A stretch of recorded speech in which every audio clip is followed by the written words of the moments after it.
नमस्ते। यो भिडियोमा हामीहरू मौद्रिक नीतिको प्रभावकारिताको बारेमा चर्चा गर्छौँ। सो मोनेटरी पोलिसी कतिको इफेक्टिभ हुन्छ, कस्तो अवस्थामा यसले काम गर्न सक्छ सक्दैन भन्ने कुरालाई हामीहरू दुईटा तरिकाले हेर्न सक्छौँ। एउटा सैद्धान्तिक तर्कको आधारमा, थ्योरिटिकल बेसिसमा, र अर्को चाहिँ यसले प्र्याक्टिकल्ली यसले लिएको उद्देश्यहरू पुरा गर्न सकेको छ कि छैन, प्र्याक्टिकल ग्राउन्डको आधारमा। सो थ्योरिटिकल्ली हेर्ने हो भने हामीहरू विभिन्न इकोनोमिस्टको स्कुलहरू जस्तो क्लासिकल स्कुल, नियो क्लासिकल स्कुलहरूले कतिखेर मौद्रिक नीति प्रभावकारी हुन्छ हुँदैन भन्ने बारेमा राखेको तर्कहरू समेट्छौँ भने अन्य अन्य थ्योरिटिकल डेभलपमेन्ट्सहरू जस्तो वित्तीय क्षेत्रको विकासको अवस्था कस्तो छ, इकोनोमीको एक्सचेन्ज रेट कस्तो खालको छ, त्यस्तै गरेर इकोनोमी रिसेसनमा अथवा हाइपर इन्फ्लेसनमा कस्तो खालको अवस्थामा छ, त्यस्ता विभिन्न अवस्थाहरूमा थ्योरिटिकल तर्कहरूले के भन्छन् त्यसको बारेमा हामीहरू पहिला समेट्छौँ। जस्तो विभिन्न स्कुलहरूको कुरा गर्दाखेरि हामीहरू म्याक्रो इकोनोमिक्समा विभिन्न 3-4वटा स्कुलहरूले मौद्रिक नीतिको प्रभावकारिताको बारेमा व्याख्या गरेको भेटाउँछौँ। जस्तो सबैभन्दा पहिला क्लासिकल स्कुलको कुरा गर्ने हो भने क्लासिकल स्कुलमा चाहिँ क्लासिकल इकोनोमिस्टहरूको अवधारणा चाहिँ के हो भने इकोनोमी जहिले पनि फुल इम्प्लोइमेन्टमा हुने भएको हुनाले मोनेटरी पोलिसीले इकोनोमीको आउटपुट र इम्प्लोइमेन्टलाई प्रभाव पार्न सक्दैन, किनकि इकोनोमी अलरेडी फुल इम्प्लोइमेन्टको अवस्थामा हुन्छ। सो यस्तो केसमा मोनेटरी पोलिसी चाहिँ कम्प्लिटली इनइफेक्टिभ हुन्छ। सो मोनेटरी पोलिसीको एउटा मात्रै भूमिका भनेको यहाँ चाहिँ प्राइस लेभल वृद्धि गर्ने मात्रै हो। सो हामीहरू यो इक्वेसन भेटाउन सक्छौँ, M V equals to P Y भन्ने जुन क्लासिकल इक्वेसन हो, जहाँ वाई चाहिँ कन्स्ट्यान्ट हुन्छ भन्ने मान्ने हो फुल इम्प्लोइमेन्टको कारणले, र भेलोसिटी अफ मनी कन्स्ट्यान्ट हुन्छ भन्ने मान्ने हो भने सो मोनेटरी पोलिसीले मनी सप्लाई बढाउँदाखेरि यसले प्राइसमा मात्रै वृद्धि ल्याउँछ। सो यो इक्वेसनलाई हामी क्वान्टिटी थ्योरी अफ मनी भनेर भन्छौँ, जसले मनी सप्लाई र प्राइसको बिचमा प्रोपोर्सनल रिलेसनसिप हुन्छ भनेर भन्छ। यसरी क्लासिकल स्कुलले मोनेटरी पोलिसीले इकोनोमीको इम्प्लोइमेन्ट र आउटपुटमा केही पनि प्रभाव पार्न सक्दैन, यो न्युट्रल हुन्छ भनेर भन्छ।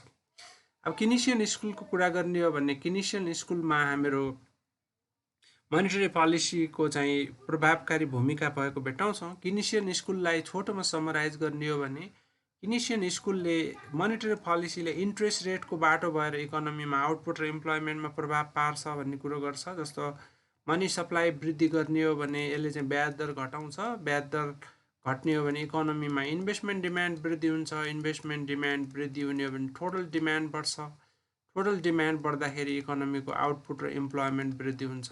सो यसरी मोनेटरी पोलिसीले चाहिँ इम्प्लोइमेन्ट र आउटपुट वृद्धि गर्नमा भूमिका खेल्छ भनेर किनेसियन स्कुलले तर्क राख्छ। तर किनेसियन स्कुलको एउटा अर्को तर्क के पनि छ भने यदि इकोनोमी रिसेसनको अवस्थामा छ भने चाहिँ मौद्रिक नीति प्रभावकारी हुँदैन। सो रिसेसनमा हुनुको अर्थ के हो त भन्दा ब्याज दर एकदमै तल्लो लेभलमा हुने हो, जहाँ चाहिँ मनी सप्लाई वृद्धि गरेर ब्याज दर अझै घटाउन सकिँदैन। मोनेटरिस्टहरूको तर्क अथवा मिल्टन फ्राइडम्यानको स्कुलको तर्क हेर्ने हो, जसलाई हामी मोनेटरिज्म भनेर भन्छौँ, त्यसको तर्क हेर्ने हो भने मौद्रिक नीतिको प्रभावकारितालाई हामी दुईटा भागमा बाँड्न सक्छौँ, एउटा सर्ट रनमा र अर्को लङ रनमा। सो सर्ट रनमा मनी सप्लाईले इकोनोमीमा डाइरेक्टली डिमान्ड बढाउने भएको भएर प्राइस, त्यसै गरेर आउटपुट इम्प्लोइमेन्टमा वृद्धि हुन्छ सर्ट रनमा। त्यसो भए हुनाले सर्ट रनमा मौद्रिक नीति प्रभावकारी हुन्छ भने लङ रनमा मनी सप्लाईमा गरिएको वृद्धिले प्राइस मात्रै बढ्छ, आउटपुट जस्ताको त्यस्तै रहन्छ र इम्प्लोइमेन्ट लङ रनमा जस्ताको त्यस्तै रहन्छ। सो लङ रनमा आउटपुट र इम्प्लोइमेन्ट चाहिँ वृद्धि हुँदैन, खालि प्राइस मात्रै बढ्छ भने सर्ट रनमा प्राइस, आउटपुट, इम्प्लोइमेन्ट सबैमा वृद्धि हुन्छ। सो यसरी मोनेटरिस्ट स्कुलको अनुसार मौद्रिक नीति सर्ट रनमा चाहिँ प्रभावकारी हुन्छ भने लङ रनमा चाहिँ प्रभावकारी हुँदैन, न्युट्रल हुन्छ यो भन्ने। सो न्यू क्लासिकल स्कुलको धारणा अलि एक्सट्रिम खालको छ। उसले के भन्छ भने मोनेटरी पोलिसी न त सर्ट रनमा प्रभावकारी हुन्छ न त लङ रनमा प्रभावकारी हुन्छ। सो यसको अर्थ के हो भने मनी सप्लाई वृद्धि भयो भने सर्ट रनमा पनि प्राइस मात्रै बढ्ने हो, लङ रनमा पनि प्राइस मात्रै बढ्ने हो। यसले इम्प्लोइमेन्ट र आउटपुटमा कुनै पनि चेन्ज ल्याउन सक्दैन, न त सर्ट रनमा सक्छ न त लङ रनमा।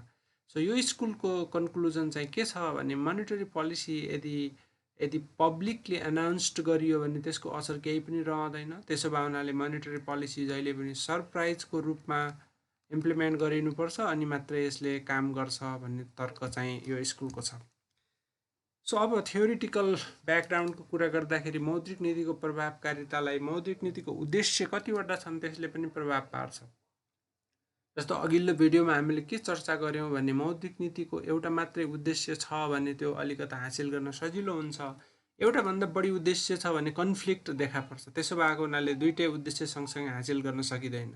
जस्तो उदाहरणको लागि चाहिँ ग्रोथ र प्राइसको कुरो लिन सकिन्छ। जस्तो प्राइस र ग्रोथको इक्जाम्पल लिन सकिन्छ। आर्थिक गतिविधि बढाउने बित्तिकै प्राइस बढ्छ।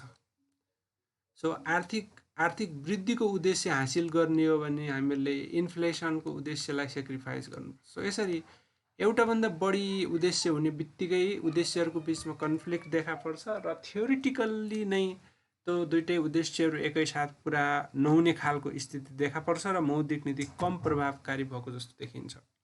अर्को चाहिँ वित्तीय क्षेत्रको विकासको अवस्था कस्तो छ, स्तर कस्तो छ, त्यसले पनि डिटरमाइन गर्छ मौद्रिक नीतिको प्रभावकारिता। जस्तो जहाँ चाहिँ मनी मार्केट विकास भएको छैन, जहाँ चाहिँ फाइनेन्सियल मार्केटहरू फ्रेगमेन्टेड छन्, फाइनेन्सियल एक्सेस एकदमै कम छ, त्यस्तो बेला चाहिँ सेन्ट्रल ब्याङ्कले कुनै पोलिसी रेटमा चेन्ज गरे तापनि त्यसको लिङ्केज नभएको कारणले गर्दाखेरि त्यो ट्रान्समिट हुन पाउँदैन। सो अल्प विकसित देशमा यस्तो मार्केट्सहरू फ्रेगमेन्टेड हुन्छन्। फ्रेगमेन्टेड मार्केटमा चाहिँ प्रशस्त खालको इन्स्ट्रुमेन्ट्सहरू हुँदैनन् मनी मार्केटमा, जसले गर्दाखेरि सेन्ट्रल ब्याङ्कले ल्याएको पोलिसी चेन्ज चाहिँ ब्याङ्किङ सेक्टरमा ट्रान्समिट हुन पाउँदैन र त्यसबाट कस्टमरमा ट्रान्समिट हुन पाउँदैन। यसलाई हामी विक पास थ्रु हुन्छ भनेर भन्छौँ।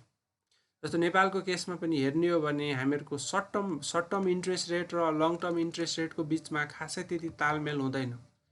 यो नहुनुको अर्थ के त, सर्ट टर्म इन्ट्रेस्ट रेट भनेको जस्तो एक दिनको लागि ब्याङ्कले अर्को ब्याङ्कबाट कर्जा लियो भने कति ब्याज तिर्नुपर्छ, त्यो चाहिँ सर्ट टर्म इन्ट्रेस्ट रेट हो। लङ टर्म इन्ट्रेस्ट रेट भनेको तपाईँ हामीले 2-4 वर्षको लागि 10 वर्षको लागि लिने लोनको ब्याज दर हो। So short term interest rate घटेको बेला पनि लङ टर्म इन्ट्रेस्ट रेट नेपालमा बढिराखेको अवस्था हुनसक्छ। सो यो विक लिङ्केजको कारणले गर्दाखेरि मौद्रिक नीतिको प्रभावकारितालाई यसले रिड्युस गर्ने काम गर्छ। यसरी फाइनेन्सियल डेभलपमेन्टको अवस्था यदि कम छ, लो छ भने थ्योरिटिकल रूपमा नै के तर्क राख्न सकिन्छ त त्यहाँ मौद्रिक नीति कम प्रभावकारी हुन्छ। अर्को चाहिँ एक्सचेन्ज रेट रिजिम हो मौद्रिक नीतिको इफेक्टिभनेसलाई प्रभाव पार्ने एउटा मेजर तत्त्व हो यो चाहिँ।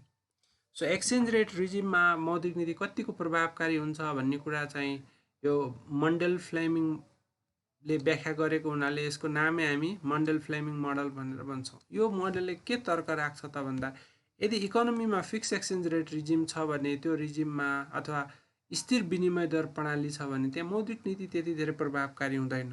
किनकि हाम्रो मेन टार्गेट चाहिँ इकोनोमीमा मनी सप्लाई बढाउने घटाउनेतिर नभइकन इकोनोमीको एक्सचेन्ज रेटलाई कसरी मेन्टेन गरेर राख्ने भन्नेतिर हुन्छ, जसले गर्दाखेरि हामी अरू चिजहरू सेक्रिफाइस गर्न थाल्छौँ। सो यसलाई एउटा सानो चित्रबाट हामीहरू देखाउन सक्छौँ। सो यदि तपाईँहरूले यो चित्र सम्बन्धी ब्याकग्राउन्ड पढ्नु भएको छैन भने पनि सिम्पल तर्कको आधारमा यसलाई बुझ्न सकिन्छ। त्यो भनेको सिम्पली के हो त, जस्तो हामीले मनी सप्लाई वृद्धि गऱ्यौँ, सपोज इकोनोमीमा उत्पादन वृद्धि गर्ने टार्गेट राखेर मनी सप्लाई वृद्धि गऱ्यौँ। सो मनी सप्लाई वृद्धि गर्दाखेरि के हुनसक्छ त, मनी सप्लाई वृद्धि गर्ने हो भने ब्याज दर घट्छ। ब्याज दर घट्ने हो भने कन्जम्सन डिमान्ड बढ्छ, इन्भेस्टमेन्ट डिमान्ड बढ्छ। सो कन्जम्सन डिमान्ड बढ्नुको अर्थ के हो त, अब इम्पोर्ट बढ्छ, सर्ट रनमा इम्पोर्ट वृद्धि हुन्छ। इम्पोर्ट बढ्नु भनेको के हो त, यो US डलरको डिमान्ड बढ्ने हो, आइसीको डिमान्ड बढ्ने हो। सो आइसीको डिमान्ड बढ्ने बित्तिकै बजारमा आइसीसँगको रेट चेन्ज हुने सम्भावना हुन्छ। जबकि गभर्नमेन्टले अथवा राष्ट्र ब्याङ्कले, सेन्ट्रल ब्याङ्कले के चाहिँ कमिट गरेको छ भने म आइसीसँगको रेट चेन्ज हुन दिदिनँ भनेर कमिट गरेको छ। त्यसले गर्दाखेरि सेन्ट्रल ब्याङ्क बाध्य भएर चाहिँ जुन सुरुमा मनी सप्लाई एक्सप्यान्ड हुन दिएको थियो त्यो मनी सप्लाई कन्ट्र्याक्ट गर्न बाध्य हुन्छ। किनकि बजारले धेरै आइसी माग्न थाल्यो भने मागे जति आइसी सप्लाई गर्न सकिँदैन। त्यसको लागि आइसीको डिमान्ड घटाउनु पर्यो। आइसीको डिमान्ड घटाउनको लागि मनी सप्लाई कन्ट्र्याक्ट गरिदिने, मनी सप्लाई कन्ट्र्याक्ट गर्ने बित्तिकै इन्ट्रेस्ट रेट वृद्धि हुन्छ। इन्ट्रेस्ट रेट बढ्ने बित्तिकै इन्भेस्टमेन्ट डिमान्ड डाउन हुन्छ, कन्जम्सन डिमान्ड डाउन हुन्छ। सो यसरी आफैले बढाएको मनी सप्लाई बाध्य भएर आफै घटाउनुपर्छ, अदरवाइज आइसीसँगको एक्सचेन्ज रेट चेन्ज हुने सम्भावना हुन्छ। सो यसरी फिक्स एक्सचेन्ज रेट भएको इकोनोमीमा मनी सप्लाई वृद्धि गरेर आउटपुट र इम्प्लोइमेन्टमा असर धेरै पार्न सकिँदैन, किनकि केही समयपछि एक्सचेन्ज रेटमा प्रेसर पर्छ र एक्सचेन्ज रेटमा प्रेसर परेको कारणले गर्दाखेरि सेन्ट्रल ब्याङ्क आफै बाध्य भएर फिर्ता गर्नुपर्छ। त्यस्तै अर्को इक्जाम्पलको रूपमा हामी के लिन सक्छौँ भने, सपोज मानौँ कि फिक्स एक्सचेन्ज रेट सिस्टम छ र त्यसमा capital mobility free capital mobility छ। सो क्यापिटल मोबिलिटी छैन भने त अघिको केस भइहाल्यो। अब सपोज मानौँ कि क्यापिटल मोबिलिटी छ भनेको नेपालबाट इन्डिया बाहिर क्यापिटल लान पाइन्छ, बाहिरबाट ल्याउन पाइन्छ। सो यस्तो अवस्थामा के हुन्छ त? यस्तो अवस्थामा मनी सप्लाई वृद्धि गऱ्यौँ भने डोमेस्टिक इन्ट्रेस्ट रेट घट्छ। भनेको सपोज मानौँ कि नेपालमा 3% मात्रै ब्याज पाइने हो, अब सपोज मानौँ इन्डियामा 7% ब्याज दर छ। अब यस्तो बेला के हुन्छ त, नेपालमा मनी सप्लाई वृद्धि गरिदियो र यदि नेपालबाट इन्डिया पैसा लान पाइन्छ भने मान्छेले नेपालको ब्याङ्कबाट बटाबट पैसा निकालेर इन्डियाको ब्याङ्कमा लान पाउँछन् अथवा इन्डियाको ब्याङ्कमा लान सुरु गर्छन्। यसले गर्दाखेरि क्यापिटल आउटफ्लो हुन्छ। क्यापिटल आउटफ्लो हुनको लागि के हुनु पर्यो त, मान्छेले आइसी चाहियो इन्डिया लानलाई त। सो यसले पनि आइसीको डिमान्ड बढाउँछ, आइसीको डिमान्ड बढाउँछ। आइसीको डिमान्ड बढ्न थालेपछि आइसीको रेट चाहिँ बढ्ने सम्भावना हुन्छ। जसको डिमान्ड बढ्यो त्यसको रेट बढ्ने हो। तर गभर्मेन्टले, राष्ट्र ब्याङ्कले के कमिट गरेको छ त, आइसीसँगको रेट चेन्ज हुन दिँदिन, फिक्स एक्सचेन्ज रेट भनेर कमिट गरेको छ। त्यसो भएको हुनाले अझ बाध्य भएर के गर्छ त, सेन्ट्रल ब्याङ्कले मनी सप्लाई कन्ट्र्याक्ट गर्न बाध्य हुन्छ, ताकि नेपालको ब्याज दर 7%कै हाराहारीमा आओस् र नेपालबाट पुँजी नबाहिरियोस्। यसरी हामी दुईवटा केसको बारेमा हेर्न सक्छौँ। यदि नेपालबाट विदेशमा पैसा लान पाइन्छ भने पनि मौद्रिक नीतिले चाहिँ मनी सप्लाई कन्ट्रोल गर्न सक्दैन। एक्सचेन्ज रेट फिक्स राख्नको लागि लान पाइँदैन भने पनि मनी सप्लाईले चाहिँ इन्डिपेन्डेन्टली चलाउन पाउँदैन, किनकि हाम्रो मेन लक्ष्य भनेको चाहिँ एक्सचेन्ज रेट चेन्ज हुन नदिनु हुन्छ। एक्सचेन्ज रेटमा प्रेसर पर्ने बित्तिकै मनी सप्लाई विथड्र गर्नुपर्छ हामीहरूले। सो यसरी यो मोडललाई जुन हामीहरूले फिक्स एक्सचेन्ज रेट सिस्टममा मोनेटरी पोलिसीले खासै प्रभावकारी रूपमा काम गर्न सक्दैन भनेर भन्यो, यो मोडललाई मन्डल फ्लेमिङ मोडल भनेर भनिन्छ। र यो मोडलको निष्कर्ष नै के हुन्छ त भन्दा, यदि इकोनोमीमा फिक्स एक्सचेन्ज रेट सिस्टम छ भने त्यो सिस्टममा चाहिँ मौद्रिक नीतिले खासै प्रभावकारी रूपमा काम गर्न सक्दैन। सो यो मोडललाई एउटा नयाँ स्ट्यान्डर्ड टर्मिनोलोजी दिएको छ, जसलाई हामी इम्पोसिबल ट्रिनिटी भनेर पनि भन्छौँ। यो ठ्याक्कै त्यही मन्डल फ्लेमिङ मोडलले भनेको कुरो यसले भन्ने हो, अथवा त्यसैको समरी हो। यो चित्र नै त्यही मोडलको भनेर बुझ्दा पनि हुन्छ। यो मोडलले सिम्पली के भन्छ भने, कुनै पनि इकोनोमीले आफ्नो मोनेटरी पोलिसीको इम्प्लिमेन्टेसनमा तीनवटा विकल्पमध्ये एउटा विकल्प छान्न सक्छ। जस्तो यो चित्रमा देखाइएको छ, एउटा विकल्प ए छ। यो विकल्प ए यदि छान्ने हो भने यसले फिक्स एक्सचेन्ज रेट मेन्टेन गर्न सक्छ र फ्री क्यापिटल मोबिलिटी मेन्टेन गर्न सक्छ।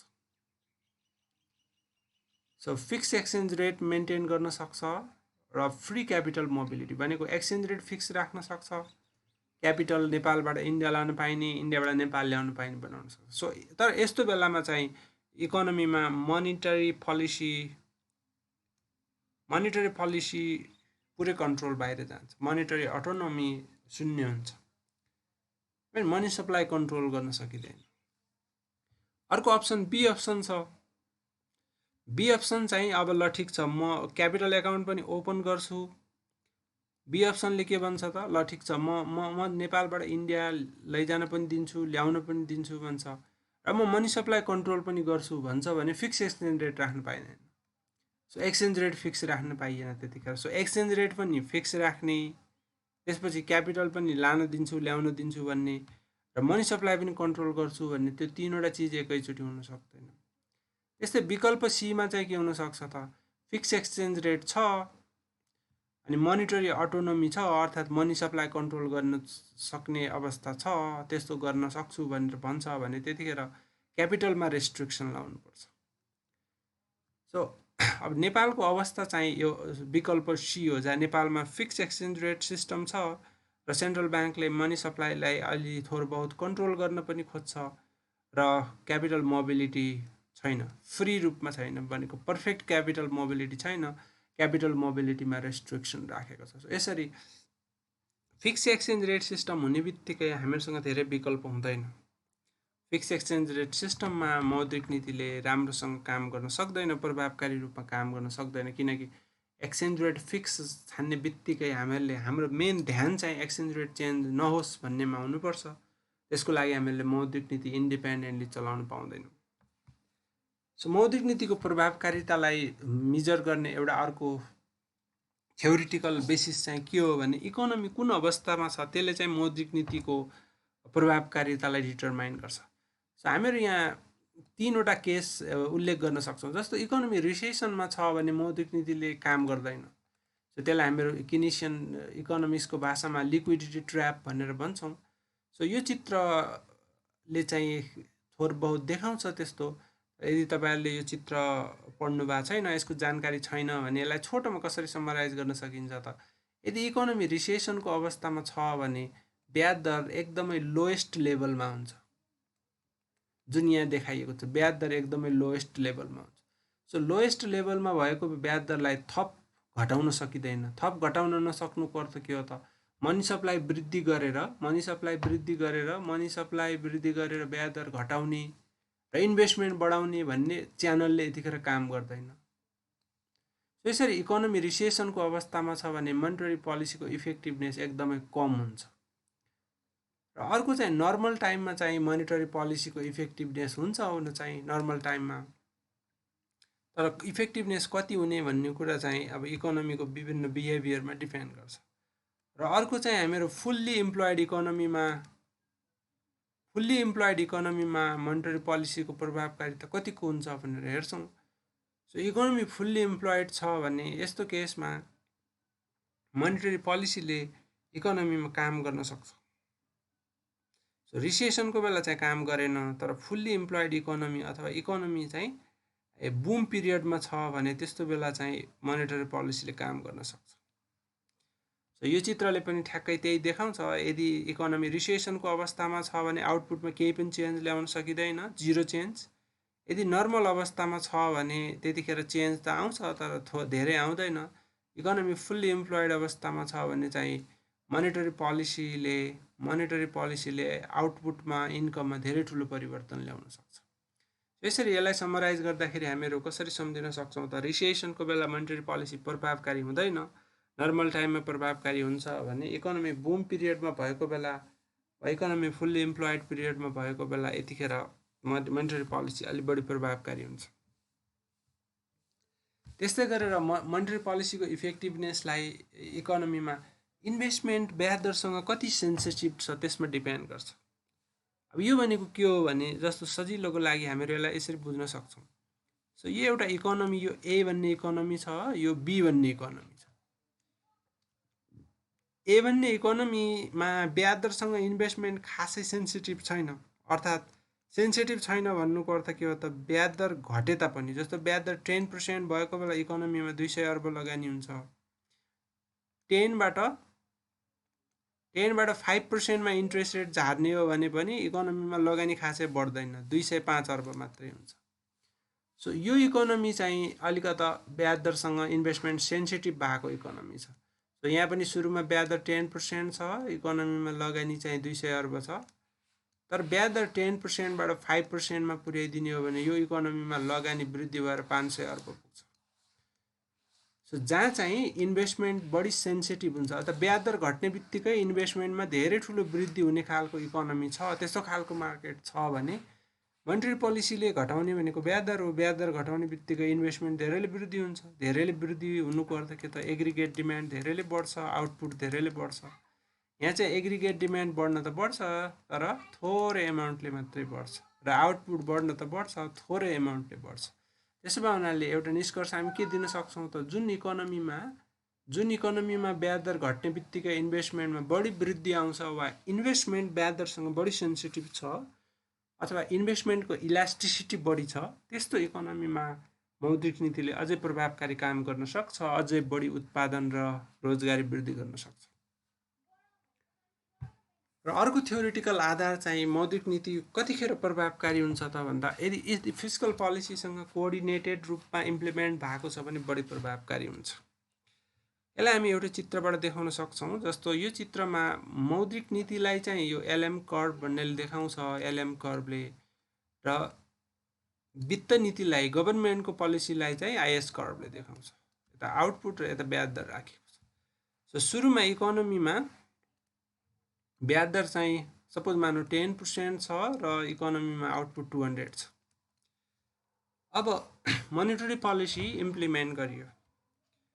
मोनिटरी पोलिसी इम्प्लिमेन्ट गरेर हामीहरूको एलएम कर्भ यतातिर सर्यो LM1 मा। सो यस्तो केसमा इकोनोमीको ब्याज दर घट्छ र उत्पादनमा केही वृद्धि हुन्छ।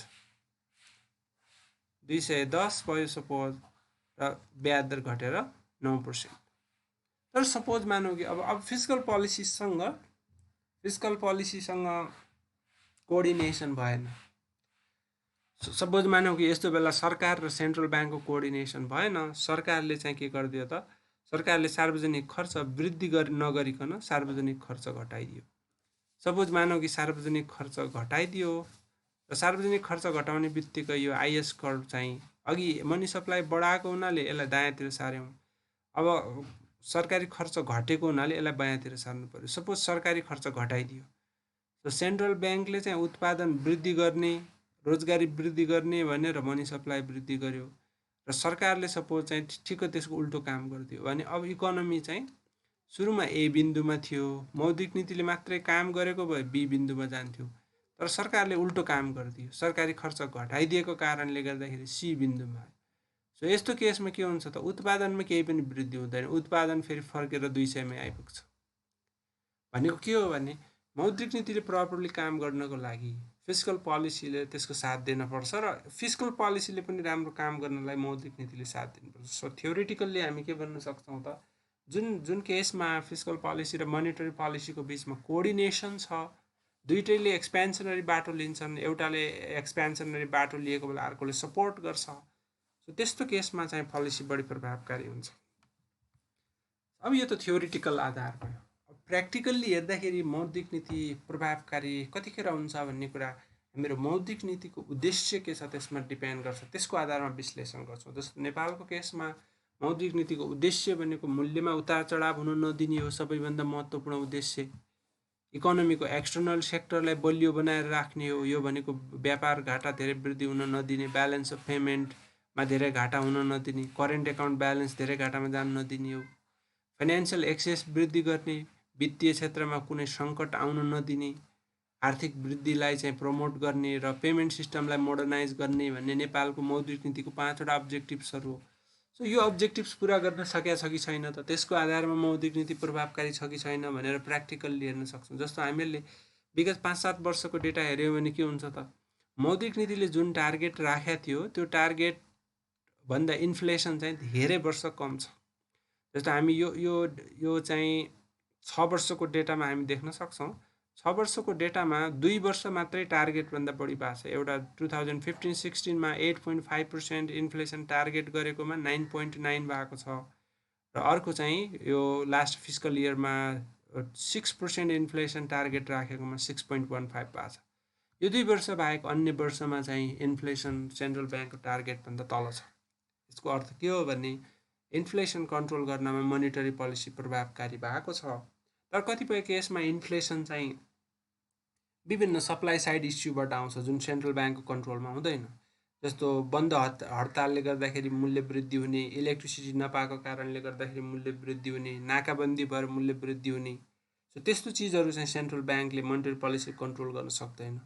अन्य केसबाट आउने इन्फ्लेसन चाहिँ मेनली डिमान्ड साइडबाट आउने इन्फ्लेसन कन्ट्रोल गर्ने हो। र हामी के भन्न सक्छौँ भने नेपालमा इन्फ्लेसन मेनली सप्लाई साइडबाट आउने भएको हुनाले पर्फेक्टली कन्ट्रोल गर्न नसके पनि मोनिटरी पोलिसीले धेरै हदसम्म चाहिँ इन्फ्लेसन कन्ट्रोल गर्न सफल भएको छ। अब एक्सटर्नल सेक्टर स्टेबिलिटीलाई हामीहरू हेर्ने एउटा आधार चाहिँ के हो त, देशमा सफिसियन्ट फरेन रिजर्भ छ कि छैन। सो यो पनि मौद्रिक नीतिले राखेको टार्गेट मिट भएको छ कि छैन भनेर विगत 5-7 वर्षको डेटा हेर्ने हो भने 1 वर्ष मात्रै टार्गेटभन्दा कम छ। यो चाहिँ 2018-19 मात्रै 8 महिनाको इम्पोर्ट धान्य गरेर विदेशी विनिमय सञ्चित कायम राख्ने भन्ने टार्गेट रहेकोमा 7.8 छ। सो यो धेरै तल त होइन। यी बाहेक अन्य वर्षहरूमा टार्गेटभन्दा बढी नै छ।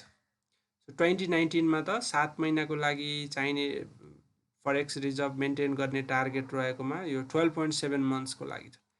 यसरी हामीले मौद्रिक नीतिले हाम्रो जुन एक्सटर्नल सेक्टर छ, एक्सटर्नल सेक्टरमा धेरै इन्स्टेबिलिटी आउन दिएको छैन। हामीले ब्यालेन्स अफ पेमेन्टको फिगर पनि हेर्ने हो भने ब्यालेन्स अफ पेमेन्टको फिगर पनि 1-2 वर्ष बाहेक सधैँ चाहिँ बचतमा छ balance of payment. Current account balance पनि पछिल्लो 2-3 वर्ष घाटामा गएको हो, त्योभन्दा अगाडि बचतमै रहने गरेको थियो, धेरै वर्ष बचतमा छ। सो यो आधारमा हामीले एसेस गर्ने हो भने एक्सटर्नल सेक्टरलाई स्टेबल राख्नमा पनि मौद्रिक नीति धेरै हदसम्म सफल भएको हामी भेटाउन सक्छौँ। अब मौद्रिक नीतिका अन्य टार्गेटहरूको अवस्था हेर्ने हो भने जस्तो मनी सप्लाईको ग्रोथलाई टार्गेटभित्र राख्न सक्यो कि सकेन भन्ने सन्दर्भ पनि हुनसक्छ। यो चाहिँ मनी सप्लाईको टार्गेट हो, धेरै जस्तो वर्ष 18% छ र हामीहरूले एक्चुअल मनी सप्लाईको ग्रोथ हेऱ्यौँ भने पनि त्यही 18% को हाराहारीमा छ। कहिले चाहिँ तल छ, धेरै वृद्धि चाहिँ भएको छैन। सो यो चाहिँ मनी सप्लाईको ग्रोथ 18% भन्दा बढी हुनु नदिने भन्ने चाहिँ हो, किनकि एक्सेस मनी सप्लाई ग्रोथ भयो भने प्राइसमा प्रेसर पर्छ। बढीमा 18% सम्म हुन दिने भनेकोमा चाहिँ 18% क्रस भएको धेरै बढी एमाउन्टले, धेरै बढी म्याग्निच्युडले क्रस भएको छैन र मनी सप्लाईको ग्रोथलाई मेन्टेन गर्न पनि मौद्रिक नीति सफल भएको देखिन्छ। डोमेस्टिक क्रेडिटको यो टार्गेट पनि अधिकतम टार्गेट हो, यहाँभन्दा बढी हुन नदिने भन्ने हो। जस्तो उदाहरणको लागि 25% भन्दा बढी बढ्नु नदिने भनेको थियो, टार्गेटभित्रै छ। 27% भन्दा बढी बढ्नु नदिने भनेको थियो, 26.5 छ। 24% भन्दा बढ्नु नदिने भनेको 13.6 छ। प्राइभेट सेक्टर क्रेडिटको पनि यो अधिकतम टार्गेट हो, यो भने मिनिमम होइन, अधिकतम यति % हुन दिने, यहाँभन्दा ठुलो हुन नदिने भन्ने हो। सो हामीले धेरै जसो वर्षमा हेऱ्यौँ भने त्यो चाहिँ टार्गेटको आसपासमा रहेको, टार्गेटभन्दा कमै रहेको हामीहरू देख्छौँ। अब अर्को मौद्रिक नीतिको उद्देश्य भनेको फाइनेन्सियल एक्सेस बढाउने हो, फाइनेन्सियल सेक्टरलाई स्टेबल राख्ने हो। फाइनेन्सियल एक्सेसको वृद्धि हामीले हेर्ने हो भने धेरै नेपालीहरूको चाहिँ ब्याङ्किङ सर्भिसेसमा एक्सेस भइसकेको छ। ब्याङ्कमा मेन्टेन भएको खाता चाहिँ हेर्ने हो भने 3 करोड 20 लाख पुगिसकेको छ। नेपालको जनसङ्ख्या 3 करोडको हाराहारीमा छ भने खाता सङ्ख्या चाहिँ 3 करोड 20 लाख पुगिसकेको छ। त्यस्तै गरेर ब्याङ्कको ब्रान्चको सङ्ख्या चाहिँ 9,700 पुगिसकेको छ। एउटा ब्रान्चले सर्भ गर्न सक्ने जनसङ्ख्या पर ब्रान्च पपुलेसन 3,072 रहेको छ। त्यस्तै गरेर हामीले फाइनेन्सियल एक्सेसकै कुरा गर्ने हो भने अब सेन्ट्रल ब्याङ्कको एउटा स्टडीले 60%, 61% जनताको चाहिँ ब्याङ्किङ सिस्टममा बचत खाता छ भन्ने तथ्याङ्क छ। केही वर्ष अगाडि यो 40% मात्रै थियो। त्यसरी फाइनेन्सियल एक्सेस वृद्धि हुँदै गएको हामीहरू देख्छौँ। अब स्टेबिलिटीको कुरा गर्ने हो भने ब्याङ्किङ सेक्टरले विगत केही वर्ष यता कुनै पनि क्राइसिसहरू भोग्नु परेको छैन, कुनै पनि ब्याङ्क टाट पल्टेको छैन। विगत केही वर्ष यता ब्याङ्किङ क्षेत्र वेल क्यापिटलाइज छ, पुँजी वृद्धि भएर गएको छ, प्रफिट सेटिस्फ्याक्टरी छ, प्रफिट घाटामा गएर ब्याङ्कहरू डुब्ने त्यस्तो अवस्था छैन। एनपिए अर्थात् नन पर्फर्मिङ लोनको अवस्था एकदम सेटिस्फ्याक्ट्री छ, यो 3% भन्दा कम छ एनपिए। त्यस्तै गरेर विभिन्न रुल्स रेगुलेसन्स जस्तो बेसल रेगुलेसन्स जस्ता अन्तर्राष्ट्रिय रेगुलेसन्सहरू इम्प्लिमेन्ट भएको छ। यो सबै कारणले गर्दाखेरि फाइनेन्सियल स्टेबिलिटी मेन्टेन गर्नमा पनि मौद्रिक नीति सफल छ भनेर हामीहरू भन्न सक्छौँ।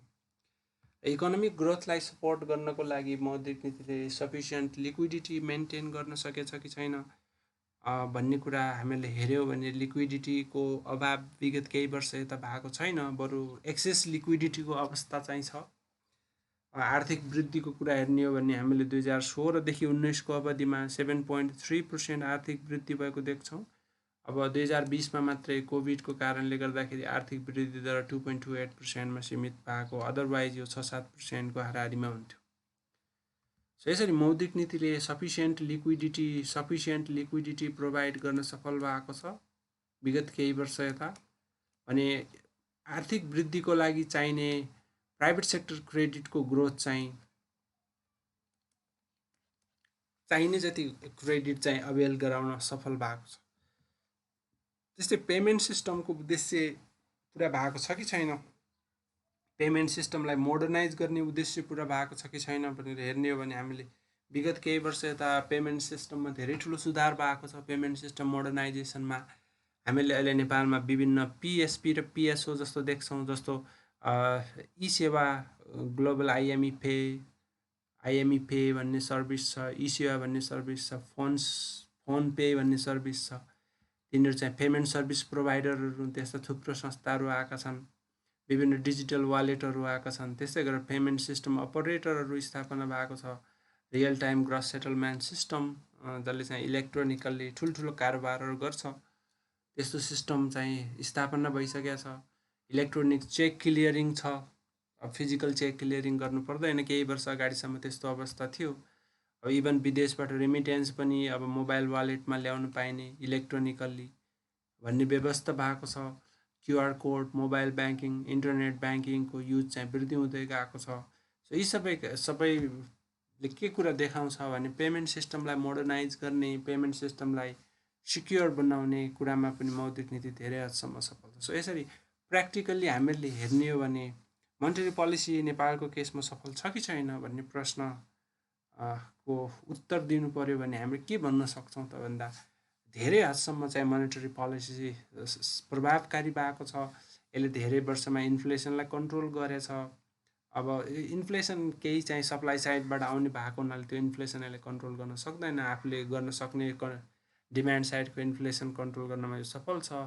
देशको एक्सटर्नल सेक्टरमा खासै ठुलो समस्या अहिलेसम्म देखा परेको छैन।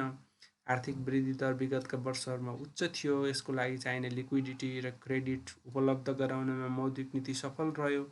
त्यस्तै फाइनेन्सियल एक्सेस चाहिँ तीव्र गतिमा यसले विस्तार गर्न सफल भएको छ। पेमेन्ट सिस्टमलाई आधुनिकीकरण गर्ने काममा सफल भएको छ। सो यो सबैबाट चाहिँ मौद्रिक नीति धेरै हदसम्म आफ्नो उद्देश्यहरू प्राप्त गर्न सफल भएको जस्तो देखिन्छ भनेर हामीहरू भन्न सक्छौँ। अब अर्को भिडियो चाहिँ हामीहरू मौद्रिक नीतिका विभिन्न लिमिटेसन्सहरू हुन्छन्। हुन त अघि पनि हामीले कुरा गऱ्यौँ मौद्रिक नीतिका लिमिटेसन्सहरूमा फिक्स एक्सचेन्ज रेट एउटा पर्छ। इकोनोमीमा चाहिँ फाइनेन्सियल सेक्टरको विकास नहुने, त्यो पनि एउटा लिमिटेसन्सको रूपमा पर्छ। यस्ता लिमिटेसन्सहरूलाई हामीहरू नेक्स्ट भिडियोमा चाहिँ सूचीबद्ध गरेर हेर्नेछौँ।